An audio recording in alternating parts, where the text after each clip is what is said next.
continuando con esta parte de la exposición con respecto a qué es pensamiento de tercer orden y cómo es que el pensamiento de tercer orden tiene como esta suerte de reconocer los orígenes híbridos, infieles a la psicología, les comentaba el planteamiento original que es sí retomar a Bateson, pero Bateson como el principal infiel de todos, pues. ¿No? ¿Por qué? Porque él es el que integra desde la antropología y desde precisamente una antropología que incluso al momento de estar haciendo la búsqueda, por ejemplo, podríamos tener antropólogos o podemos tener, perdón, antropólogos estructuralistas como lo que fue Claude Lévi-Strauss. ¿Quién es Claude Lévi-Strauss y por qué importa en la terapia familiar? Porque Claude Lévi-Strauss es el antropólogo que saca a la antropología de un posicionamiento colonial, es decir, de conocer al otro para manipularlo y dominarlo. Saca la antropología de ese principio o de ese interés instrumental para posicionarla como una, pues, una ciencia social que busca la comprensión de las culturas, reconociendo, y acaba lo problemático, usos y costumbres. Ujú. ¿Qué va a pasar aquí?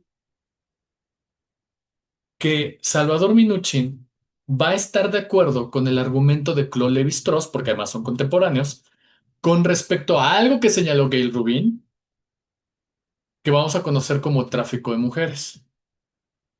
En tráfico de mujeres de Gail Rubin hacia una economía del sexo, ella acusa a, y argumentalmente, ¿verdad? Acusa a Claude Lévi-Strauss de fomentar algo que vamos a conocer como la división sexual del trabajo por respetar usos y costumbres de una comunidad y que esos usos y costumbres denigran a las mujeres a tal grado de verlas como objetos de intercambio. Por eso está hablando muy seriamente con el tema de tráfico de mujeres. ¿Qué va a pasar? Si bien Minuchin se va a brincar ese debate porque no va a ser tan visible en su obra, sí vamos a ver que él trata esta definición de estructura familiar, toma Talcott Parsons, lo sitúa como uno de sus autores clave para comprender la estructura familiar desde una sociología, pero retoma de una manera tibia a Claude Lévi-Strauss con la división sexual del trabajo. Ajá. Y que poco a poco vamos a conocer este respeto que ya saldría más claramente en estos textos de los de Milán, por cierto, que ahí a ese punto ya no llegué, a ese texto. Bueno, el texto de curiosidad como cambio de la neutralidad, y él va a hablar del respeto sistémico. Es decir, que aunque tú coincidas en que hay violencia en esa familia, no tendrías por qué mencionarla porque ese es un uso y una costumbre, ajá, que debe ser respetada. Por eso lo grave del asunto. Pero bueno, ahí estoy de alguna manera metiendo moderno, posmoderno. Cuando estamos hablando de modernidad, estamos hablando de ese momento clave en el que la ciencia, y voy a citar a Bruno Latour como uno de los grandes exponentes de estos investigadores sociológicos de la ciencia, en el que precisamente va a señalar que la ciencia se posiciona como neutral, pero específicamente en la época en la que nace la terapia familiar, que es mitades del siglo XX, después de la Segunda Guerra Mundial, inicios de la Guerra Fría, la ciencia se posiciona como, primero que nada, como el bastión de la modernidad, en tanto que está señalando el progreso. Y en tanto progreso es considerado como el empuje para comprender que es necesario cambiar nuestra forma de relacionarnos. Sin embargo, hay un punto ahí en esa ciencia moderna, y lo va a señalar muy bien Bruno Latour, que por cierto fue muy, muy buen amigo de Donna Haraway. Va a señalar que esa ciencia que nace en Estados Unidos, que se posiciona como moderna, que toma el abanderamiento como avance e impulso, es una ciencia militar. Ajá. Entonces, no nos sorprenda que cuando hablamos de cibernética, estamos hablando de una ciencia de la informática que se utilizó con fines militares, con fines bélicos. Luego entonces vamos a tener textos como por ejemplo uno de Joel Berman que me cae en la punta del zapato, pero quiero moderar mi actitud moral y mi respuesta hacia el individuo y quisiera hacer la separación entre la obra y el autor, que a veces es imposible, pero bueno, pero aquí se fusionan las dos, ¿no? Y vamos a tener precisamente Joel Berman con este texto que se llama precisamente Familias Barracuda, en el que de una manera muy soberbia va a decir que Mara Selvini incluso estaba sorprendida de su trabajo. Ujú. Yo lo pondría en duda. Yo no sé si a Mara Selvini le alcanzó la vida para leer a un petulante como Joel Berman. Pero no solamente eso, sino que él mismo declara, junto con Paul Václavic, cómo precisamente la estrategia dentro de la terapia breve estratégica tiene que ser vista desde una condición de guerra. Por eso la parte de la estrategia y la metáfora del juego no son metáforas inocentes, tienen toda una condición bélica. Y uno pudiera metaforizar, porque hubo una compañera el domingo que decía, ay, pero si es útil, ¿por qué lo tendríamos que descartar? Espérame, el que sea útil no significa que sea correcto, ni mucho menos ético.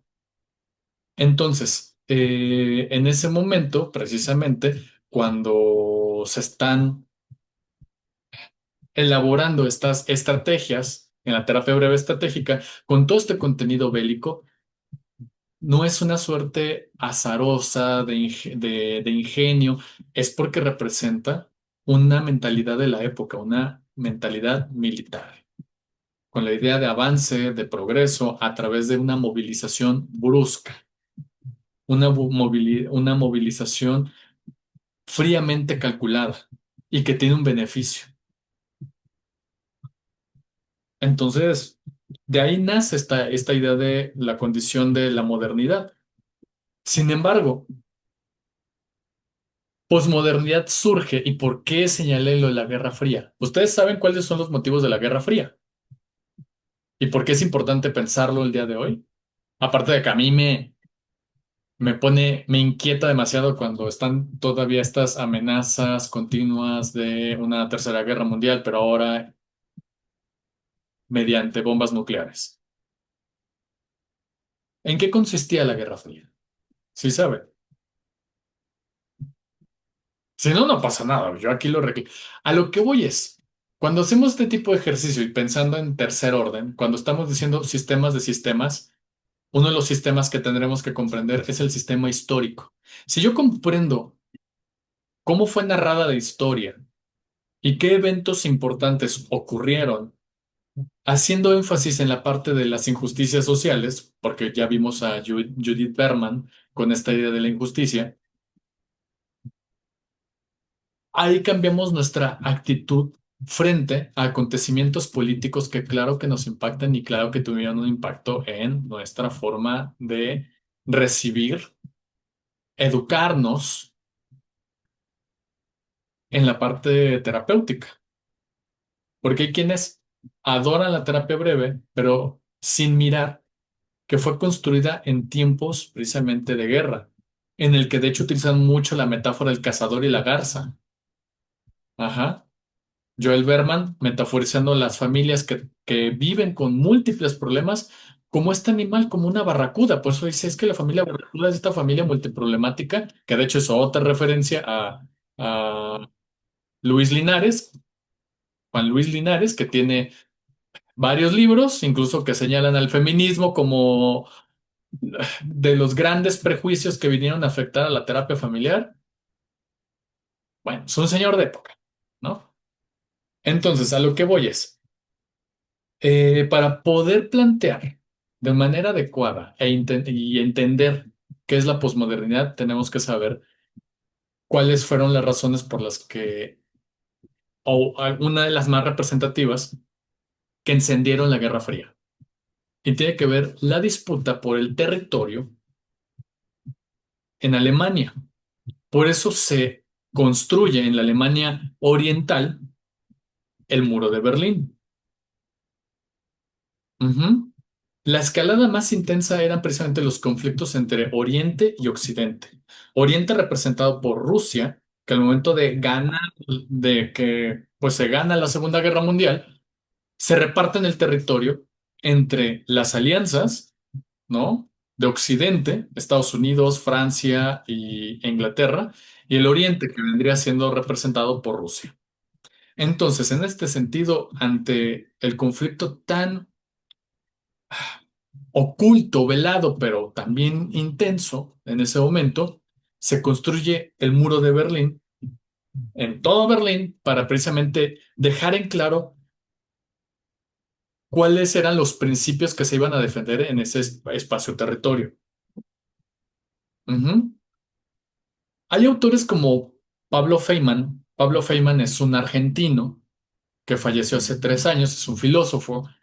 Él señaló en diversos textos que la posmodernidad puede entenderse como la gran crítica hacia el Estado moderno a partir de el asesinato de un estudiante de medicina que a plena luz del día fue asesinado por uno de los oficiales de la Alemania Oriental, es decir, de la Alemania de Rusia, y que dejó claro un mensaje para quienes interpretaron el evento, que aquella ciencia de la modernidad junto con el poder del Estado, que tenían esta mirada de protegernos, en realidad no lo están haciendo. Ahí nace esa crítica. Esa idea de la ciencia como progreso no es progreso, ¿no? Hay un fin de construir la ciencia como algo militar. Por cierto, guiños a el movimiento MAGA de Donald Trump, del Make America Great Again, que busca precisamente retomar los principios del Estados Unidos de mitades del siglo XX, es decir, de esa época. Posicionar otra vez Estados Unidos con esta idea de un ente superior, un ente que puede entrar en conflicto abierto con Rusia y que puede invadir otros estados. Bueno, y ustedes dirán, ¿qué tiene que ver con la terapia? Porque a partir de la caída del muro de Berlín en 1989, si no me fallan las cuentas, es una época crucial cuando se derrumba o se cae el muro de Berlín debido a todo lo que pasa anteriormente en Chernobyl, Ucrania, by the way, y que hace que se tomen decisiones rápidas por el gobierno no me acuerdo si era este Gorbachev. Bueno, se toma la decisión rápida de dividir el Estado, ¿no? De romper con el muro de Berlín, toda la gente muy feliz. Pero lo que muchos teóricos empezaron a implementar fue el cuestionamiento a que aquello que nos están diciendo que hace la ciencia no es cierto. Donna Haraway, por ejemplo, retomaría la idea de que hay que tomar en cuenta sí lo que hace la ciencia, pero apropiarnos de lo que hace bien la ciencia y tener las advertencias adecuadas para no caer en fanatismos, ajá, no caer en un seguimiento iluso de lo científico. Bueno, los 80 surgen em, los comités de bioética. En terapia como tal, no hay un comité de bioética específico, pero sí empiezan a haber estudios que empiezan a visibilizar esta preocupación. Ujú. De ahí surgen precisamente los grupos de los narrativos, cuando empiezan precisamente a poner en el centro al terapeuta, mirar que no somos neutrales, porque hay una advertencia latente de que en cualquier momento puede detonarse precisamente un conflicto armado y tenemos que estar de alguna manera al pendiente de lo que está ocurriendo, tenemos que ser responsables de nuestros actos, porque en esta idea de Michel Foucault, ahora sí lo retomo, del panóptico, la terapia precisamente en esa época era un panóptico. Ujú. El ver sin ser visto. Ujú. La posibilidad de estar y no estar en algún lugar. Que por cierto, idea de Maturana, que ya llegaré con él. No, no, no, no lo suelto acá de los pelos porque, ay, no. No sé si a él o a sus fans. Creo que no me caen muy bien sus fans. Bueno, entonces, en ese sentido, la posmodernidad viene siendo una crítica hacia el Estado moderno que vende la ciencia como un estado militar necesario para el progreso. Y la posmodernidad lo que define es que hay muchas formas de hacer ciencia, específicamente aquella que nos lleve a la liberación y que nos lleve precisamente al conocimiento. Por eso si yo opto por un pensamiento crítico, es que no quiero yo asumir un lugar de fanatismo, de agarrar y decir, esto es la mera del planeta, no. Y entonces cuando yo fui estudiante, de alguna manera, y quiero hacerme responsable también de mi consumo cultural, yo formé parte de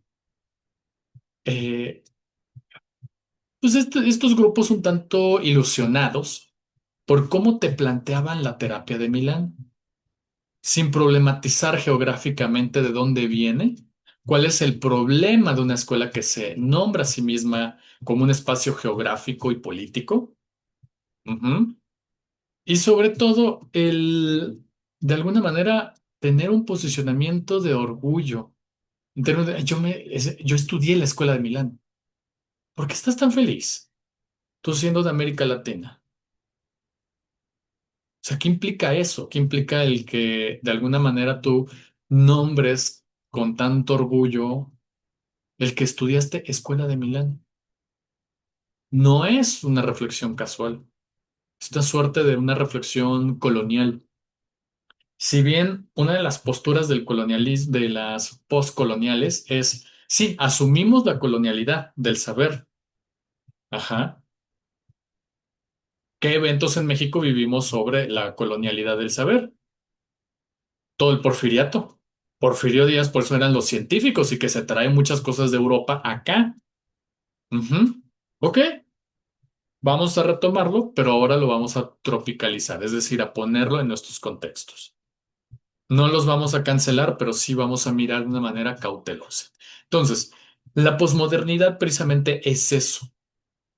Es un posicionamiento crítico hacia la ciencia, no la niega, pero sí la integra en un saber colectivo o en un saber para que contribuya a las comunidades. Pero ahí su bastión y que va a ser su gran problema es el giro lingüístico. Sobre todo una interpretación muy simplona de lo que es construccionismo social por parte de Kenneth Gergen. Y no lo digo solamente porque también no sea un personaje que me caiga muy bien, porque inmediatamente hubo la acusación por parte de grupos feministas que él únicamente se posicionaba como feminista o como feministo porque su esposa lo era, pero que él no entendía el feminismo. Entonces era una forma irresponsable de situarse como un aliado del feminismo simplemente porque su esposa lo era. Vamos a partir de ahí, primera de las críticas que se le hacen grupos feministas. Luego tenemos el señalamiento que hace Ian Hacking y Sally Haslanger a ese tipo de construccionismo social, es decir, un construccionismo social que no toma en cuenta las jerarquías. Lo decía creo que en la clase anterior. No todos y no todas, no todes, podemos construirnos identitariamente. Ajá. Porque, y ya recuerdo el sociólogo, como lo muestra Giddens en un estudio sobre seguimiento de una adolescencia trans, si aunque esta chica se haya cambiado el nombre, ya se vista como mujer y trate de modular su voz frente a las demás personas, si las demás personas no validan su existencia, no puede construir su identidad. No es un acto en aislado. Y aunque hay uno pudiera decir, pero Kenneth Gergen dice que sí, sí, pero ingenuamente cree que todos podemos construir una identidad cuando no es cierto. Y aunque grupos reflexivos tratan de retomar como esta idea, no como el grupo reflexivo, como aquel grupo soporte fuera del contexto y que genera espacios de validación y que me parece un experimento muy bueno, no quita de que sea artificial. Es un grupo artificial que aunque le validemos a la otra persona a través de reflexiones, de compartir nuestros sentires, de compartir nuestras ideas que le pudieran ayudar a esta chica trans, allá afuera la pueden matar. Entonces, no todos tienen la posibilidad de construir una identidad. Entonces, si el construccionismo social no retoma la idea de jerarquía y de poder, tiene la posibilidad de caer en un relativismo cultural, que es el señalamiento del peligro que traen este tipo de discursos y lo señala Gail Rubin desde el inicio. Entonces ustedes dirán, bueno, pensamiento tercer orden, Fausto, ya dijiste que es híbrido, ya dijiste que coincide con un posicionamiento crítico a la posmodernidad, pero no desde no desde la interpretación terapéutica de la posmodernidad, sino la interpretación filosófica de la posmodernidad. De ahí cito a Pablo Feynman, de ahí cito a Bruno Latour, de ahí cito a Donna Haraway. No estamos en discursos convenientes a la terapia. Entonces, ya que retomamos esto, ¿cuál es la parte híbrida? ¿Qué vamos a retomar? Ah, ok. Acá viene lo que estamos estudiando actualmente y que estamos trabajando en la parte de materializarlo en texto. Como les decía, está el giro lingüístico con los problemas de la posmodernidad. El giro lingüístico trae como esta idea de que todos podemos construir nuestras identidades, pero cuando miramos casos muy particulares como el de las personas trans, es cuando entramos en problema. No por la persona trans, sino por lo que representa el poder construir una identidad. Entonces es ahí donde el giro lingüístico no nos ayuda, porque el giro lingüístico se queda limitado a esta parte de externalizar los problemas, tú no eres el problema es el problema, ¿no? Y entonces en esa sentencia de lo narrativo también cabe su penitencia, porque pareciera que es fácil que saquemos la discriminación de nuestra identidad, porque nuevamente regresa al individuo, ujú, y no materializa el contexto de violencia en el que se encuentra la persona. Ay, Fausto, pero como terapeuta, ¿qué podemos hacer? ¿Vamos a una marcha? Sería bueno. ¿Cuántos grupos activistas de personas trans conocen? Es ahí donde el giro lingüístico se ve limitado. Y es donde estamos entrándole a algo que se conoce como nuevos materialismos feministas. Por nuevos materialismos es de que se pone en el centro la crítica al giro lingüístico, al que acabo de establecer. No todas las personas pueden construirse identidades porque hay contextos y comunidades que impiden la posibilidad de que se construyan a través del lenguaje las identidades. Y externalizando el problema no resuelve realmente un problema estructural. Entonces, ¿a dónde nos vamos? A materializar. ¿Cómo materializamos? ¿Qué es esa idea abstracta de la materialidad? Tiene que ver con reconocer que necesitamos entender cómo están las leyes. ¿Qué leyes de protección a las personas trans existen? ¿Qué leyes de protección a las personas indígenas existen? ¿Qué grupos de protección existen? Materializarlo, eso significa interesarme por lo que pasa en la realidad, no en el giro lingüístico. Ujú. Entonces, am, esto de nuevos materialismos lo voy a decir rápido. Nuevos materialismos, si bien retoma esta idea de Marx, ¿cuál es la idea de Marx? El marxismo tiene varias vertientes, entre ellas precisamente la combinación de lo político, porque reconoce la macroestructura, ¿no? Que beneficia precisamente al capital privado sobre el proletariado, donde a través de la plusvalía le roba su tiempo, su dinero, ¿no? Generando una serie de desigualdades sociales estructurales y que la historia está construida a través de hechos tangibles. ¿Cuáles son hechos tangibles? Los que se reportan en la historia a través de lo material, es decir, leyes, objetos, edificios. Y entonces si hacemos todo un recorrido desde perspectiva de género, sobre todo citando a Paul Preciado, que tiene un doctorado en arquitectura, él dice, las ciudades tienen un orden de género. Esa es la materialidad. Quienes eran mujeres y lo vemos en la ciudad, y lo voy a citar un poco en esta parte cómo metaforiza Paul Preciado estas ideas. Las mujeres de clase, y no estoy hablando solamente del capital económico, las mujeres de clase se reúnen en espacios específicos, tienen casas muy particulares, tienen consumos particulares. Ahí me salgo de Marx para meterme a este, ¿cómo se llama? Ay, se me fue el nombre de este otro sociólogo muy importante, Bourdieu. Ujú. Y que de hecho Bourdieu va a ser referente de esta Teresa McDowell. Bueno, a lo que voy con todo esto que estoy haciendo como en este relato, si se dan cuenta, no estoy anclado en ningún momento a vanagloriar a un solo autor de la terapia familiar o a una escuela. Ujú. Porque el pensamiento híbrido, el pensamiento de tercer orden, lo que te invita es ve los hechos históricos, los acontecimientos que han estado ocurriendo para comprender cómo lamentablemente hay una serie de ciclos que se repiten. El hecho que Donald Trump haya llegado al poder no es por suerte, no es una cuestión de ingenuidad. Y que él tenga el movimiento MAGA de su parte, tampoco lo es. Ujú.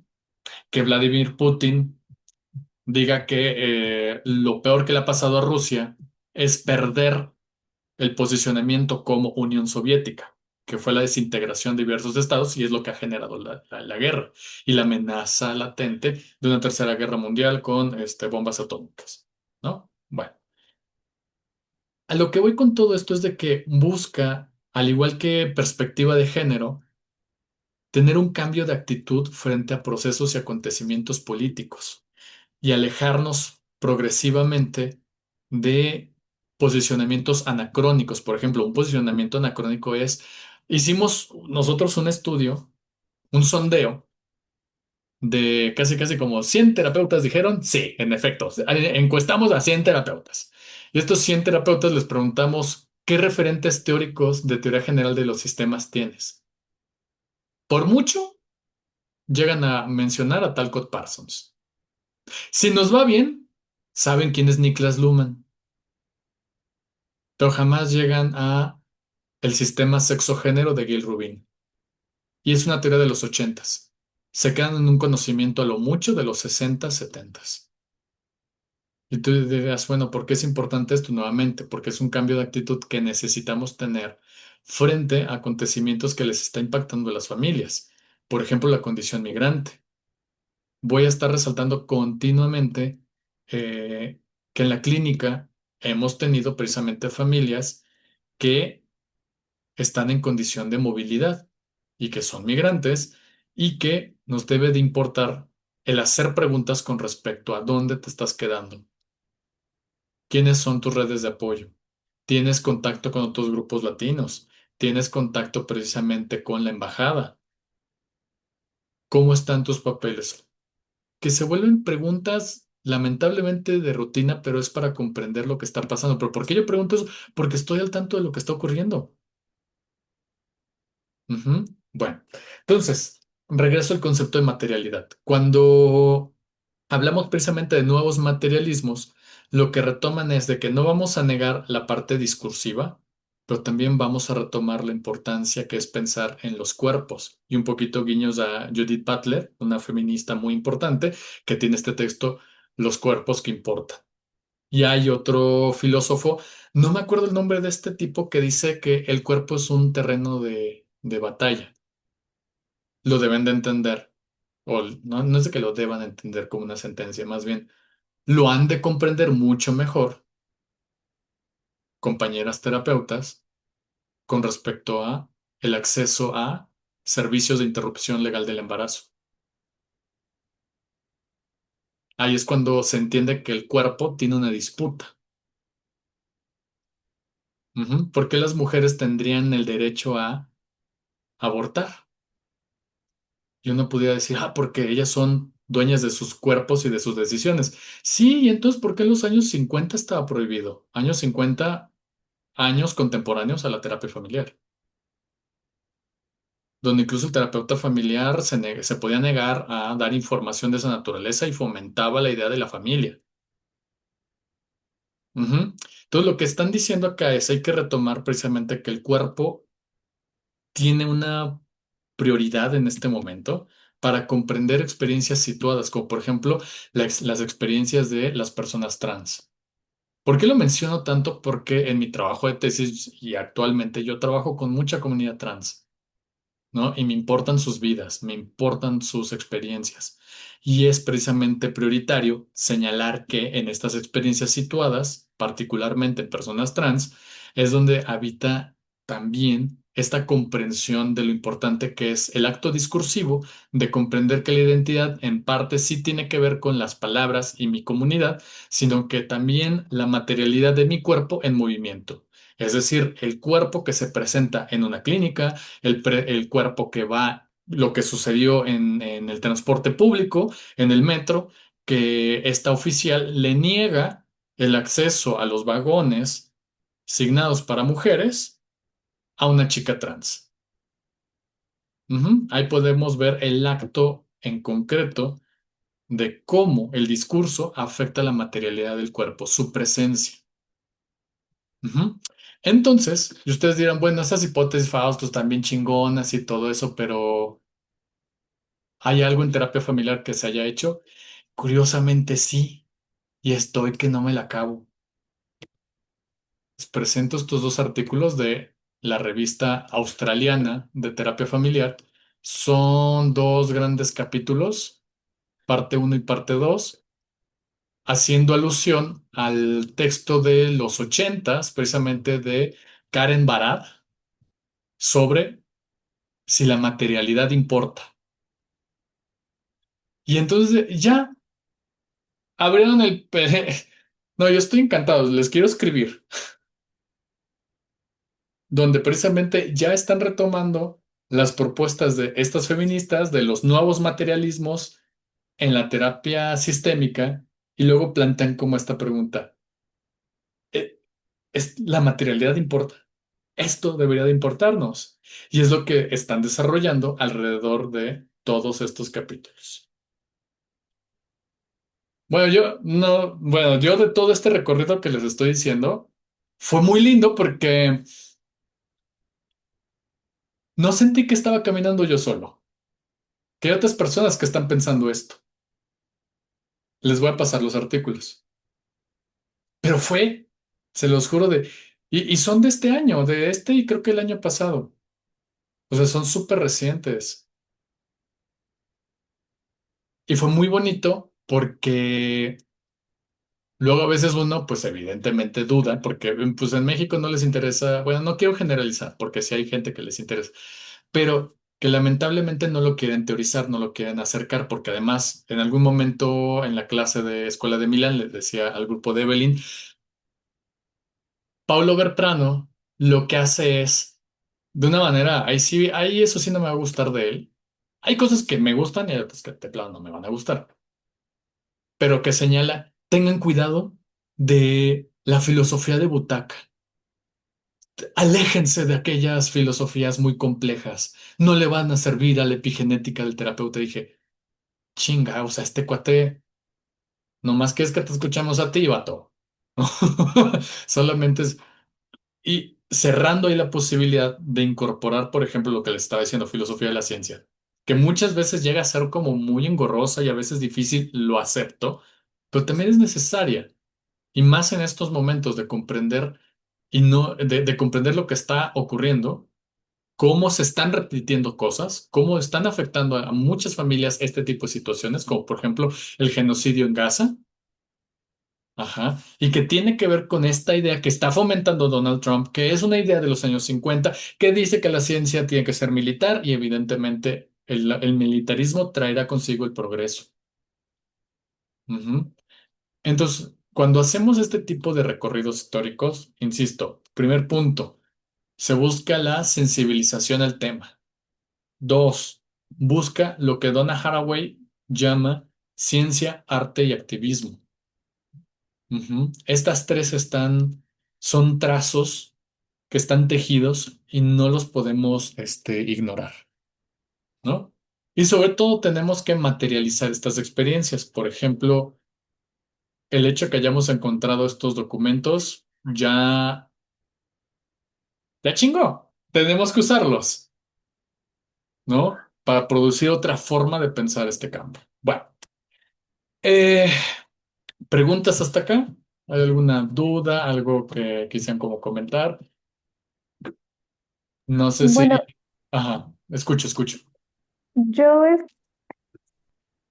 ah, yo justo acabo de leer hace poquito, que esta idea del uso de la terminología de estrategia viene, o sea, la palabra estrategia tiene una connotación militar, de ahí es que viene, ¿no? O sea, porque yo lo leía como en función de estrategias de aprendizaje y decía el libro que yo leía que viene de esto, o sea, que la misma palabra trae ya por sí esa connotación, ¿no? Y justo me hizo clic ahorita con lo que tú comentas. Es el término, pues, como tal, de dónde viene, procede de esa parte, según lo leí yo del libro. Y por otro lado, también me llama la atención, entonces, con todo esto que dices, y que si es que te sigo de pensamiento de tercer orden, entonces, en realidad, ni el modernismo, ni la postura moderna, ni la posmoderna podrían entonces responder a las problemáticas de todas las personas, o sea, incluyendo a la comunidad LGTB. Por eso es que entonces desde ni la psicología ni desde la psicología, ¿no? Entonces por eso entiendo que este pensamiento de tercer orden no surge de la psicología, ¿no? Y va más allá ay, se me fue, del Postmoderno. posmodernismo, ajá, de la palabra posmoderna, porque pues no responde, no es equitativa, ¿no? No es igualitaria para todas las personas como se supone la psicología lo plantea, ¿no? O al menos la psicología clínica. Entonces podríamos pensar que hay una deuda de la psicología y también de los modelos de terapia familiar para poder responder a todas las necesidades y problemáticas de las personas, ¿no? Ujú. En sí, podríamos pensarlo así. Híjole, sí, es un estado de tensión. De hecho, hay un texto de Donna Haraway que dice saber vivir con el problema. Y ella lo que establece es de que hay que ser honestos. Ella como bióloga está haciendo referencia al cambio climático, por ejemplo. Y lo que menciona es de que eh, hay que aceptar que hay problemas que están tan hondos, tan profundos, tan arraigados en la sociedad, que es poco probable que incluso en nuestras propias vidas veamos que se vayan a resolver. Pero también dice, no estoy anclando esta reflexión a un pensamiento catastrofista de, pues ya valió madres, ya no hagamos nada. No, sino aquel que de alguna manera podamos con nuestros ejercicios locales hacer lo mejor que podamos para saber vivir con el problema. O sea, tal cual tú lo dijiste, o sea, no es de que le voy a decir la ciencia resuelve todo, porque no, pero me da una serie de certezas. Ajá. Habrán actos comunitarios de los cuales a mí me resaltan y me dan extrañeza, no los voy a negar, porque también es una forma en la que las personas tratan de vivir con sus problemas.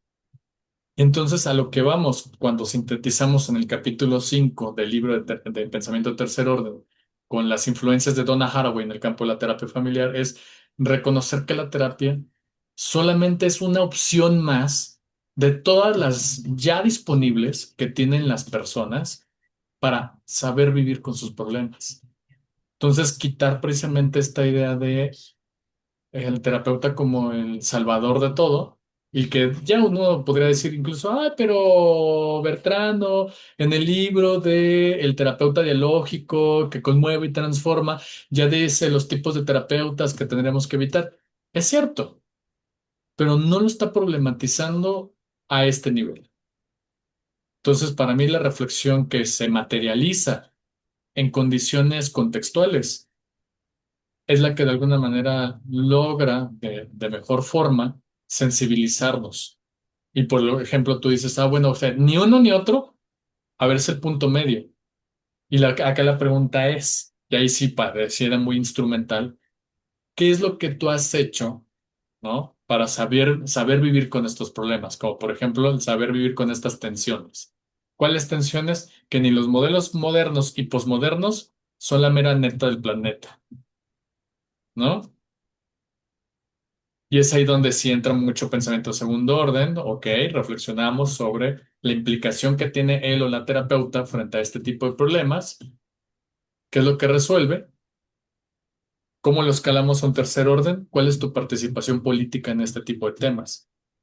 O sea, insisto en esta parte del conocimiento de grupos activistas, ¿no? Para involucrar no solamente a la persona, sino que a ti misma, ¿no? Para comprender qué está pasando, ¿no? Entonces, va por ahí. Va por ahí. No tengo, a ver, esta es la respuesta, esta es, ¿no? Sino que más bien son los diversos caminos que vamos a estar retomando, pero reconociendo temas de justicia e injusticia social. ¿Va? Más o menos. Entonces, ni Donna Haraway tiene la respuesta porque también ha recibido muchísimas críticas que ella las asume. Pues esa es la parte de aprendizaje, de agarrar y decir, oye, pues está bien que me critiquen. O sea, lo entiendo. Y hay cosas que tampoco voy a entender. Entonces, vale, ¿y cómo acepta los críticas? Entonces, por eso es un personaje interesante de aprendizaje. No es la mera neta del planeta, pero tiene ideas bastante de avanzada y que en terapia familiar ya varias personas, demostrándolo en los textos que les compartí, que ya después los vamos a leer, es donde se demuestra precisamente cómo van integrando este tipo de dudas y de inquietudes, ¿no? Vamos bien hasta acá, se entiende. Ahorita es puro apartado epistemológico. Ya después vamos a ver cómo se van cambiando la parte de las escuelas. Ujú. Pero vamos bien. Esmirna, que te veo como muy, muy a la distancia. ¿Cómo estás? Y ahorita voy con Raúl. Hola, buenas tardes. Sí, sí, una disculpa, llegué tarde, pero sí me queda claro como esta situación donde obviamente, digo, yo tengo una formación psicoanalítica, Ajá. me estoy interesando un tanto en la cuestión sistémica por una cuestión, yo trabajo en el Tribunal de la Ciudad de México Ah, y en una wow. ocasión mi jefa inmediata me pregunta si es como si yo conocía, si dentro de las competencias parentales la cuestión de la homosexualidad intervenía para poder llevar a cabo este tipo de competencias. He Ujú, tomado diferentes diplomados de violencia en, todos en todas las etapas y también obviamente en relación a la familia principalmente.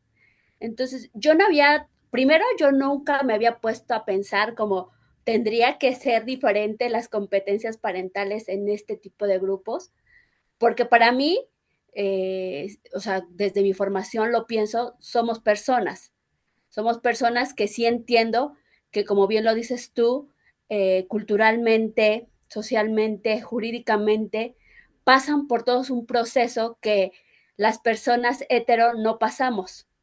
ujú, Entonces, no sé si su identidad, estas cuestiones de las habilidades parentales, también están marcadas desde este punto de vista y, y para poder yo atender y evaluar a padres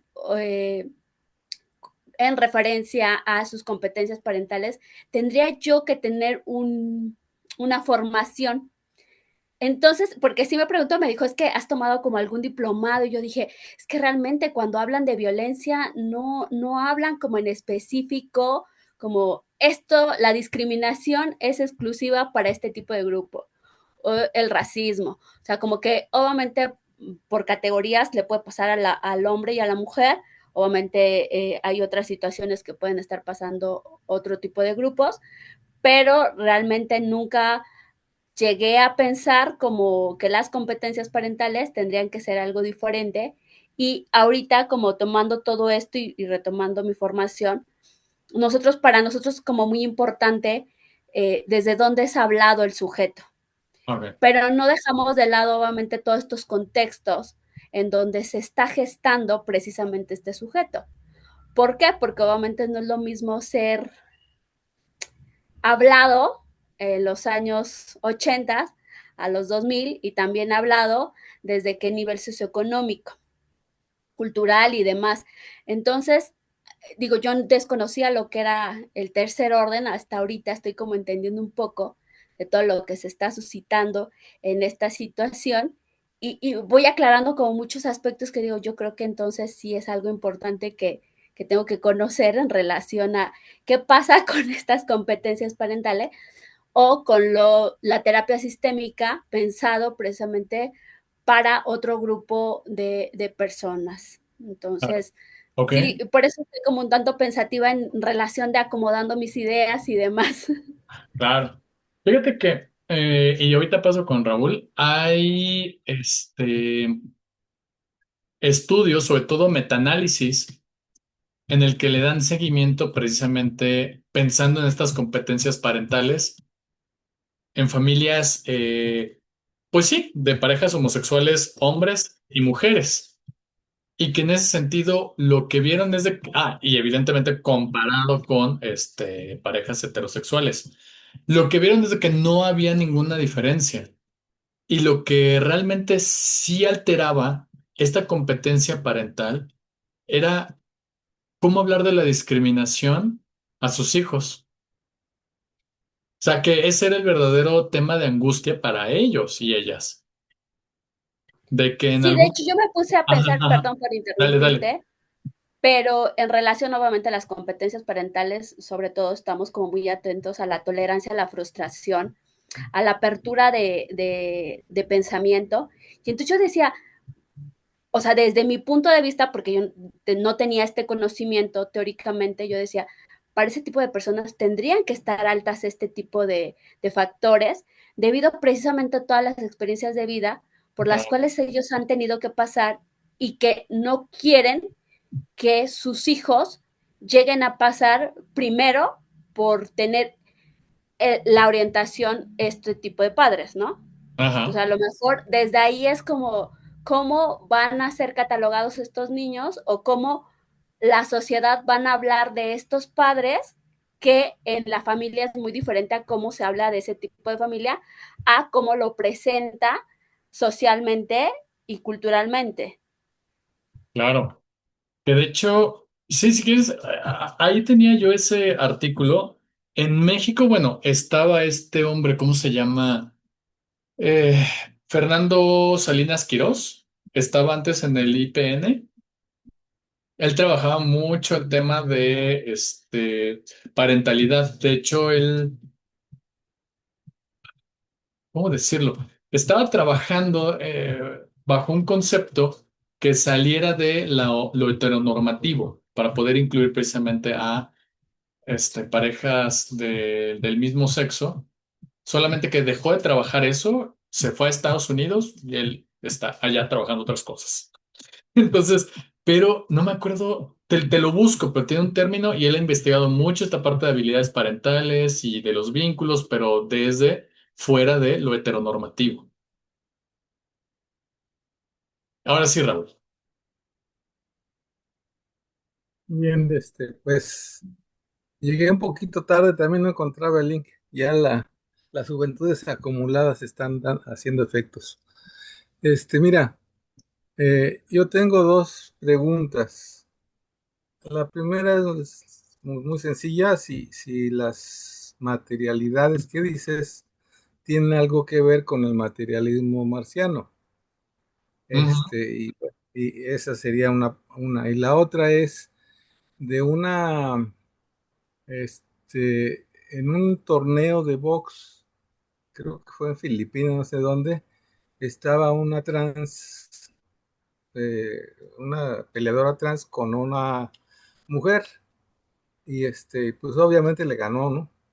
Pero luego la otra que le tocaba para seguir el combate, digo, no, ni más, yo no le entro a él porque pues es trans, él se convirtió, dice. mm, Entonces, me acordé de este ejemplo por la cuestión del policía, ¿no? Y por los baños también. Este, los, hay unos diferentes, ¿cómo se llama? Categorías Algunos transgénero, pues obviamente hacen la cuestión ya de la operación.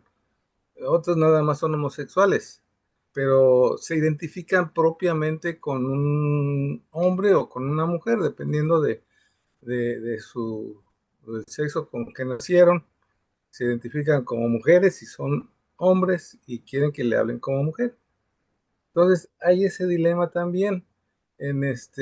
Por ejemplo, en la universidad encontraba yo a varios jóvenes homosexuales, los saludábamos todo, y entonces ellos entraban al baño de hombres, no entraban al baño de mujeres, ¿sí? Porque ya los habían corrido.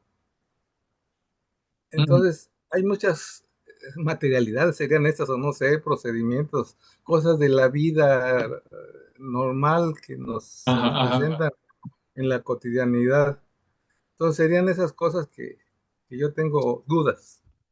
Ok, no, no, me encanta porque es una duda importante a ir aclarando y para irlo conectando con, primero, pensamiento de tercer orden con un pensamiento híbrido, un pensamiento que no es monolítico, que no obedece a un único autor y que está en constante crecimiento y que parte de, de estos crecimientos, estas vertientes de desarrollo, son los nuevos materialismos feministas. Ahora, la duda que yo escucho, bueno, sí, por un lado, sí hay guiños, sí hay referencia al materialismo marxista, el cual estaba explicando un poco en esta parte de la macroestructura, como precisamente incluso autores como Paul Preciado, que es un filósofo trans, hablaría precisamente del cuerpo como aquella materia prima que se somete precisamente a este proceso de venta, de cambio, ¿no?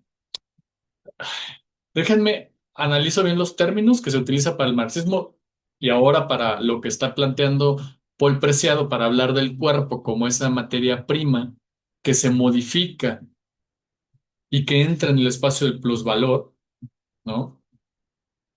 Y que los nuevos materialismos feministas lo que hacen es, a ver, si retomamos todas estas teorías de la sociología, la economía, que hablan precisamente de diversas materialidades, entre ellos los cuerpos, ujú, para poder combinarlo en el entendimiento del giro lingüístico. Es decir, sí se vale pensar en la parte de las identidades a través de las experiencias corporales. Y es ahí donde quiero entender la pregunta que Raúl nos lanza, o particularmente a mí, sobre qué onda con las personas trans. Entonces, a ver, vámonos de poco en poquito. Primero, y es que es un tema que a mí me encanta porque además se combina con una materia que yo doy que es ontología y filogenia.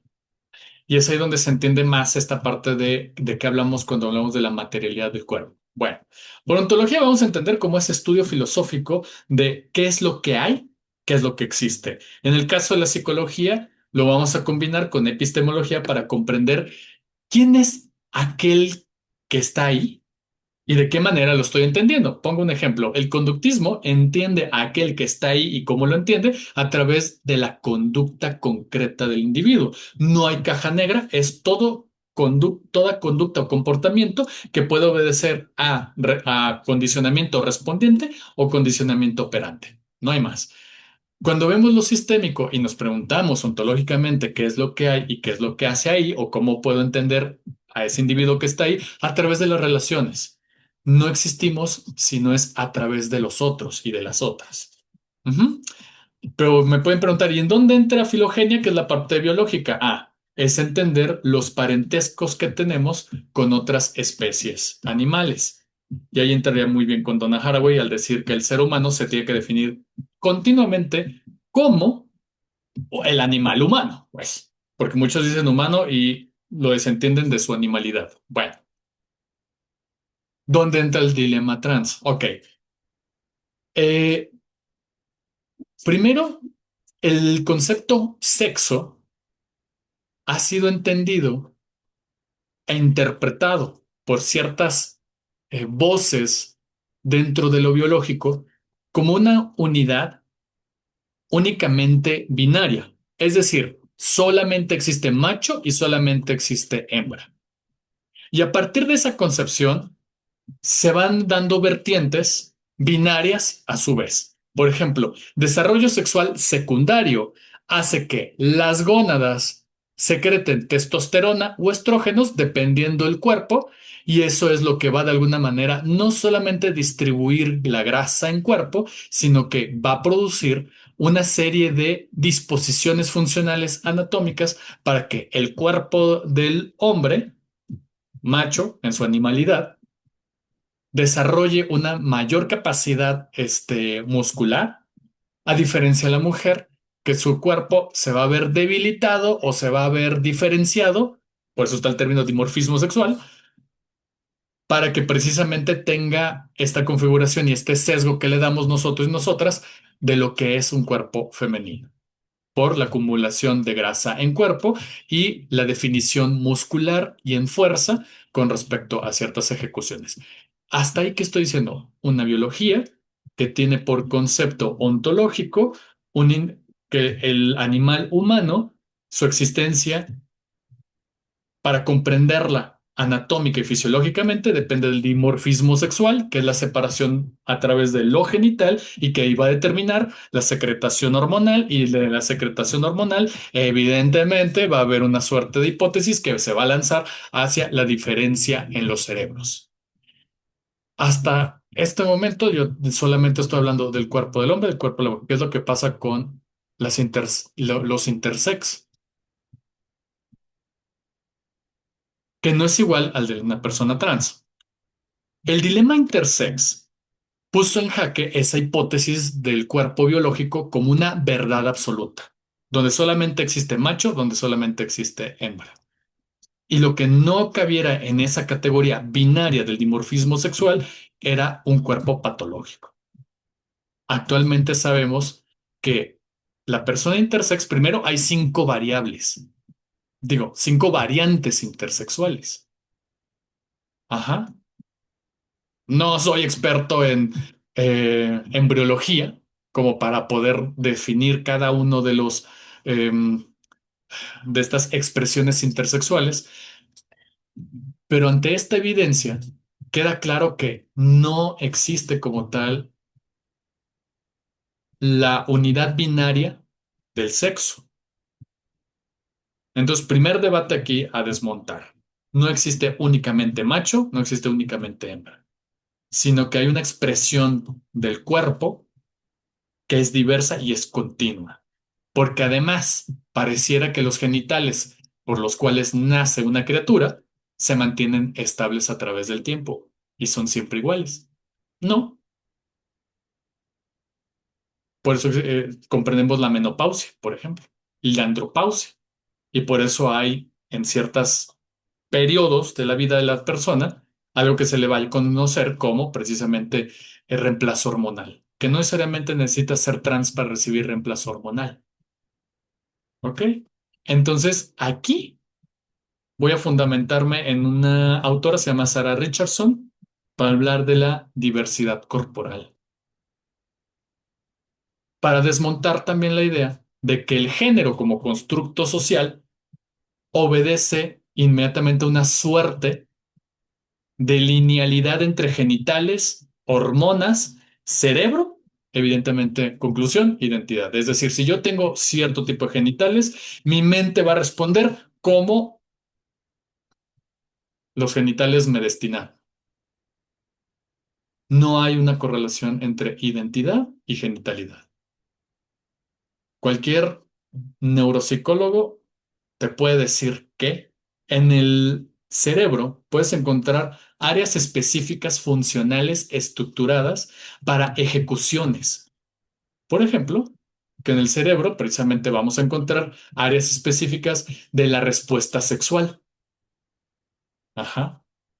Pero la respuesta sexual no está determinada por mi orientación sexual. Porque lo contrario, ahí entraría el discurso patologizante. Ahora, hubo una confusión de términos. Una persona trans no necesariamente es homosexual y una persona homosexual no necesariamente es una persona trans. Estamos hablando de que lo transexual es una combinación entre lo biológico y lo subjetivo. Y la persona homosexual, particularmente el término que surge a mediados del siglo XIX, perdón, lo único que te va a decir es un acto sexual. Ujú. Entonces, para no dar muchos rollos, no es igual la orientación sexual a la identidad de género. Y la identidad de género no necesariamente está anclada a la diferencia sexual. Y la diferencia sexual no está anclada necesariamente a la diferencia hormonal. Porque, y hablando del caso de la boxeadora, me imagino que estarás haciendo referencia a Imane Khalif. Imane Khalif, quien fue lamentablemente y de manera injusta señalada como una persona trans cuando era una persona intersex. No son lo mismo. Segundo, suponiendo que tenía un cuerpo que podía verse como de un varón y que el hecho de que tuviese un cuerpo parecido al de un varón inmediatamente le llevaría a una injusta desventaja biológica, que era lo que se le estaba acusando, cuando se hicieron estudios de su trayectoria, si esa hipótesis fuera cierta, ¿cómo es que antes de las Olimpiadas perdió 3 veces? Si es que había una injusticia biológica, ¿no? O sea, el tema es apasionante y evidentemente conecta con los nuevos materialismos y conecta evidentemente con el pensamiento de tercer orden, porque al igual que Raúl que me hace esta pregunta y yo la tomo desde un lugar de curiosidad genuina que él tiene para conocer el tema, así yo he tenido papás, así yo he tenido mamás. ¿Y qué es lo que pasa? Agarro pensamiento de primer orden donde explico, llámenle psicoeducación, porque sé del tema. Ujú. Me importan los cuerpos, me importan las reacciones, me importa regresar a conocer lo biológico del cuerpo, porque van a llegar personas con esta curiosidad genuina y le voy a tener que resolver.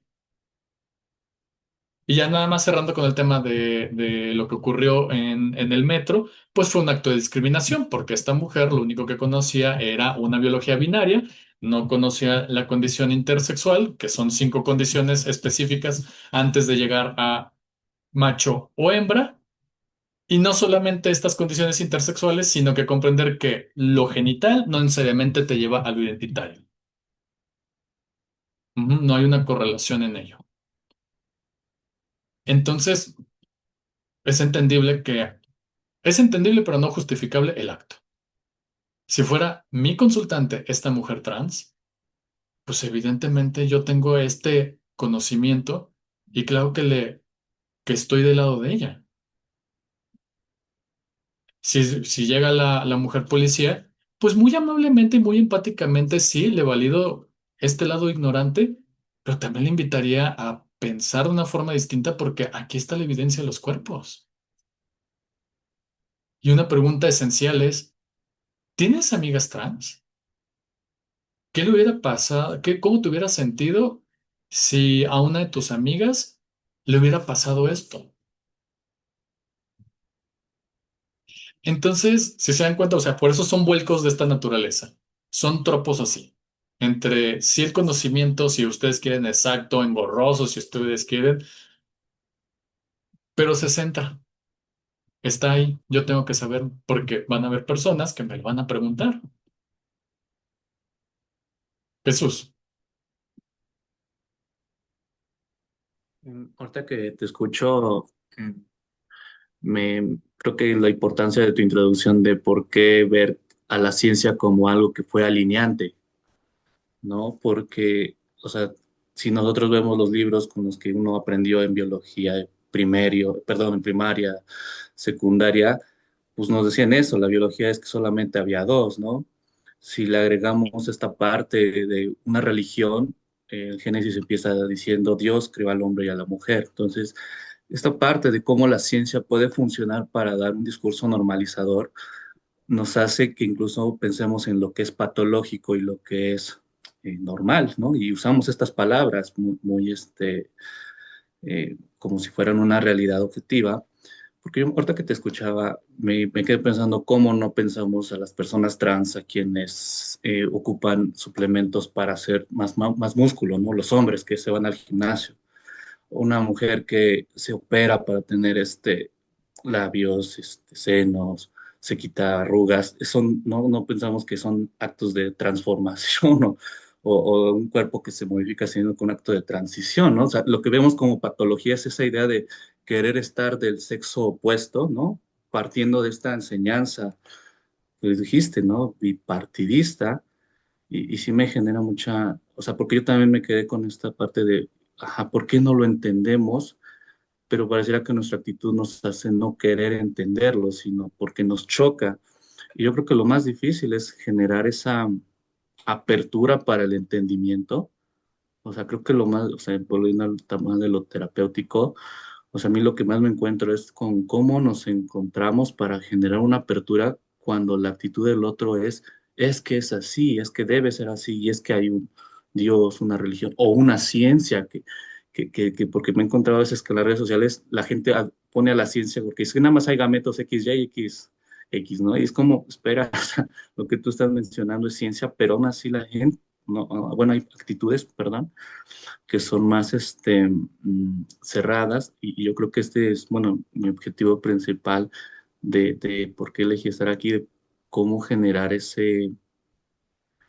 apertura cuando la actitud no es la misma. Ujú. No, a mí me parece bien interesante esto que tú mencionas porque era una de las dudas que teníamos al precisamente escribir Pensamiento de Tercer Orden, retomando conflictos o situaciones particulares en América Latina. De ahí que retomáramos precisamente a esta Diana Mafia. Diana Mafia es una filósofa argentina que en una de sus ponencias retoma un concepto que nos pareció crucial, que era la epistemología de la ignorancia. No con fin de señalar a la gente de ignorante, no va por ahí, sino que más bien el entender cómo se construye el desconocimiento. Ajá, que porque la gente vio TikTok, ok, está bien. No voy a andar yo fundando de que viste TikTok, ya eres un ignorante de mierda. No, no va por ahí esto. Sino que comprender los consumos culturales de las personas y también entender este tipo de respuestas. Por ejemplo, Diana Mafia lo que dice es de que, a ver, vamos a tener cuidado con las respuestas de las personas para también, uno, saber qué tanto se puede acercar a este tipo de persona. Por ejemplo, ella va a hablar de una ignorancia, consciente en términos de lo siguiente, ¿no? Que alguien te diga directamente, yo ya no quiero saber más del tema. Pongamos ejemplos y contextos. Una persona que recién recibe un diagnóstico de VIH o de cáncer, ¿qué te va a decir? Ya estoy harto del tema. No es de que no quiera saber, estoy en este momento, no quiero saber más. Hay un burnout ahí. Entonces dice, a ver, hay que tener mucho cuidado de no meter a calzador información que la persona en este momento no requiere, que no quiere. Ujú. Estoy comprendiendo que en su momento no quiere saber más. Entonces, ahí cuál es el actuar del terapeuta, es la traducción que hacemos, tener cautela y comprensión. Ok, ahorita no quiere saber del tema, no lo toquemos. Ahorita no. Pero ¿qué pasa si hay alguien te dice en curiosidad genuina, oye, ¿sabes qué? No sabía eso, quiero saber más. Un poquito como tú ahorita, ¿no? Tú dices, oye, yo no sabía esto y me interesa como comprender un poco más. Ella le va a decir esta ignorancia inconsciente. No en términos freudianos, en términos del yo no sabía esto y que dispone de una actitud distinta para recibir la información. Y la que de plano nos va a decir tengan mucho cuidado es de la ignorancia errática. No, yo no quiero saber esto y hasta te ponen Agustín Laje, ¿no? Mira, el libro rosa de la izquierda, sabe Dios cómo se llama ese libro, y es un fulano súper ignorante. Ujú. Pero bueno, ese lo vamos a ver un poquito más. Fíjense qué curioso, ahorita yo tenía la presentación PowerPoint, tarará, pero me importa más generar como un diálogo que ahora sí como que sea movilizador, pues. O sea, que de alguna manera parta de, pues, de ustedes para ya después ir construyendo pues otros elementos, ¿va? Pero vamos bien hasta acá, se entiende. O sea, digo, fue un preámbulo un tanto rudo, perdonen ustedes. ¿Hay dudas hasta acá? ¿No? Xochitl, te multiplicaste, tu clon de sombra.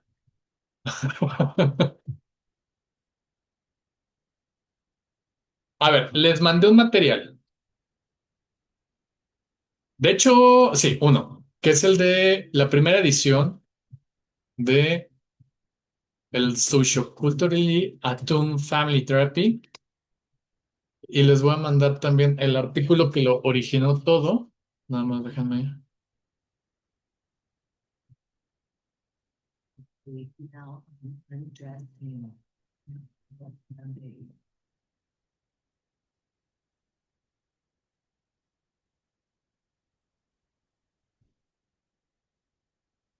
Muy bien.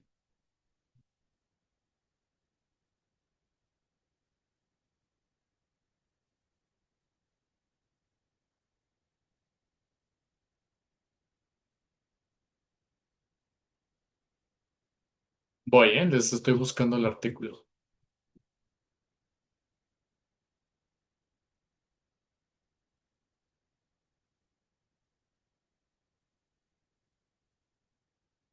Bien, el material les voy a pasar este artículo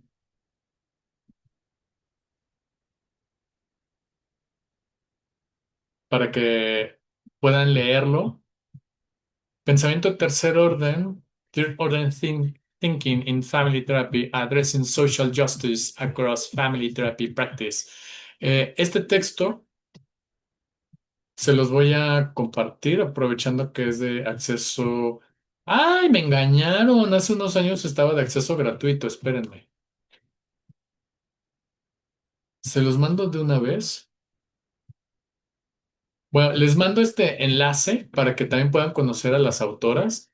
María Bermúdez es mi tutora y también ay, pues maestra, amiga, con quien precisamente pude escribir precisamente el libro ahora en español de Pensamiento de Tercer Orden, donde concretamos muchas de las ideas, pero me gustaría muchísimo que primero leyeran el artículo original para ya después ver las transformaciones, las hibridaciones que hemos hecho, reconociendo siempre el material original.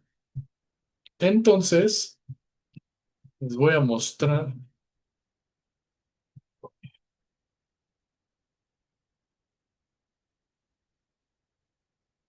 ¿Ustedes conocían esta página, Sci-Hub? Fue producto de una ingeniera rusa, feminista, que en esta idea de justicia social ella dijo, no me parece justo que el conocimiento esté privatizado, sobre todo en esta parte de los artículos, que para leer este artículo tendría yo que pagar como $40. Y no es de que se queden pobres. Ujú. Entonces ella hackeó las bases de datos para que tengamos acceso a los artículos. Sí, es una maravilla esta mujer. Yo le agradezco un montón. Entonces ahorita les paso el artículo. Actualmente ya hay muchos, ¿cómo se llama? O hay muchos, traductores, entonces también. Y también fortalecen esa parte, ¿no? Del idioma. Entonces, antes de leer el libro, leemos precisamente este. Sí, Lili, está buenísimo. No todos los ex dejan cosas malas, debo admitir, mi ex sí me dejó eso. Yo dije, ay, ¿cómo le haces? Y ya, él me enseñó. Y ya después conocí a esta chica. Bueno, en noticias, ¿eh? No es de que, ay, es mi cuata. No, pero súper chingón. Entonces, miren, ya tienen el artículo de pensamiento de tercer orden, tienen la primera edición. No he conseguido la segunda edición, al menos en virtual, porque la segunda edición, la tengo en físico porque tuve una pequeña participación en el libro y ahora va a salir la tercera edición del mismo, del moradito. Cuando la tenga, se las mando, porque ahí ya pude escribir más como un capítulo más amplio. Entonces, Con lo que nos compartes es el que está en español también. ¿cuál? Este último, el del pensamiento de tercer orden. A ver, déjame ver si lo Ah, tengo por no, ahí. todos O están es en otro. inglés. ¿Sí había una versión en español? Es que creo que, ajá, a ver, déjalo, comparto por ahí. Creo que es el mismo, Ajá. pero no sé si sea el mismo. A ver, ¿lo tienes? A ver, déjame varios usuarios ya, para que puedas compartir.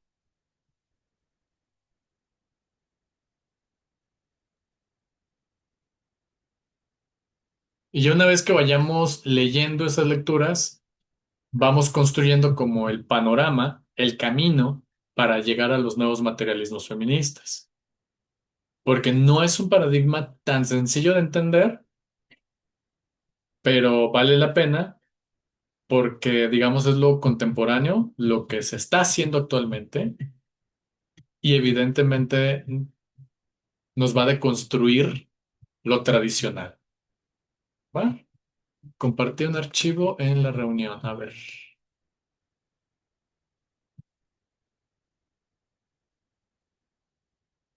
Ah, sí, sí, sí. Del Family Processes. Sí, es el mismo Es entonces. el mismo, nada más que tú ya lo tienes en español. Está buenísimo. Ahí está. Entonces, bueno, de tarea se queda solamente leer el de pensamiento tercer orden para que lo podamos debatir, porque de hecho ellas hacen una referencia muy bonita y una explicación muy sencilla, muy concreta de cómo entender desde lo teórico, desde un latinoamericano pedagogo, ¿no? Paulo Freire, para comprender precisamente el pensamiento del tercer orden, ¿no? Y ya una vez que lo tengamos un poquito más entendido, ya nos vamos a estar acercando a nuevos materialismos feministas. ¿Va? Ya descargaron los archivos.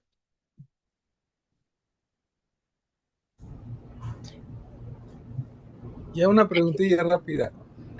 A ver, Raúl. ¿Tiene relación el pensamiento del tercer orden con el pensamiento crítico, que creo que es mucho más general, pero es finalmente un pensamiento que te hace reflexionar y hacer ahora sí que una crítica de todo lo que te rodea? Sí, podríamos entenderlo desde así, desde ese lugar. Y también invita en algún momento cuando en el capítulo estén describiendo más pensamiento de tercer orden, van a ver que hace referencia a invitar a las otras personas a cuestionarse sobre lo que están viviendo en sus relaciones. Porque aquello que el giro lingüístico lamentablemente ocultaba, como en esta parte que no, es que si se nombra, si no se nombra no existe, también aplicaba la inversa. Si se nombraba, hacías que existiera. Entonces era como decirle, no sé, Lenny, por ejemplo, ¿no? Que estuviera viviendo una relación de violencia, pero ella no lo nombra desde el lugar de violencia. Entonces yo como terapeuta, por el giro lingüístico y esa implicación, yo tendría que ocultarlo porque si lo digo, hago que exista. Cuando está existiendo, pero por algo ella no lo puede nombrar desde ese lugar. Entonces uno va metiendo el término. Ahí sí es donde tienes como el permiso de mencionar, oye, está pasando, porque pasa igual con la cuestión de ideación e intento suicida. Tienes que hablar del suicidio. No lo puedes ocultar. Ajá. Entonces era ahí un juego bien perversón que traen estos narrativos. Por eso no los veo tan inocentes, tampoco los veo tan que amorosos, que todo está súper chingón. No, a ver, hay que mirar esas dificultades que tienen también su marco de referencial, ¿no? Sí, yo creo que aquí hay otra cuestión muy interesante que se vincula con el inconsciente, que dice Lacan que está construido como un lenguaje. Entonces aquí como no lo hablas, no existe, este, lo real es lo imposible, etcétera. Entonces me llama la atención esta parte, ¿no? De ese lenguaje inexistente, pero que ahí se está viendo de la acción. Claro. Entonces, como que se está destapando, está dando lugar visibilizando muchas cosas, muchas actividades que por pena, por presión social se han estado ocultando, ¿no? O sea, está súper interesante este punto. Y aquí creo que cabe la pena mencionar el trabajo que hace Byung-Chul Han con relación a las redes sociales, ¿no? Ujú. Donde habla de la infocracia y la expulsión de lo distinto, etcétera, ¿no? Entonces creo que es fundamental que hagamos síntesis de todos esos conocimientos para poder tener una mejor perspectiva para criticar nuestra situación actual y poder transformarla. Claro, no, totalmente, totalmente. Gracias, Raúl. Pues si no hay más dudas, ¿les parece que lo cerremos acá? Porque ahorita tengo que salir corriendo para la clínica y ver el paciente que queda. Si me Gracias. permites, yo tengo una pregunta A ver, rapidita.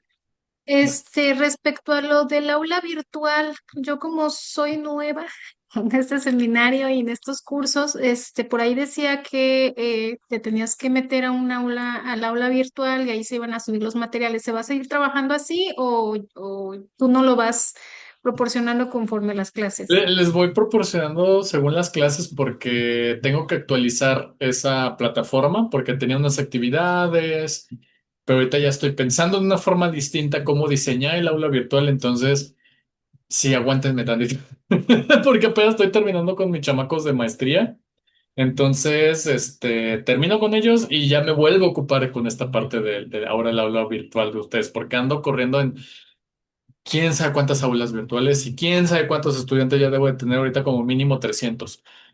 Entonces, por eso les digo que espero no perder cachorros en el camino, ¿va?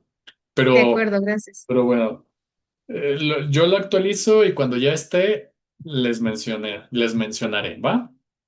Pero ahorita por mientras estos textos van a ser como punto de partida para que podamos como comprender de qué hablamos cuando hablamos de pensamiento de tercer orden.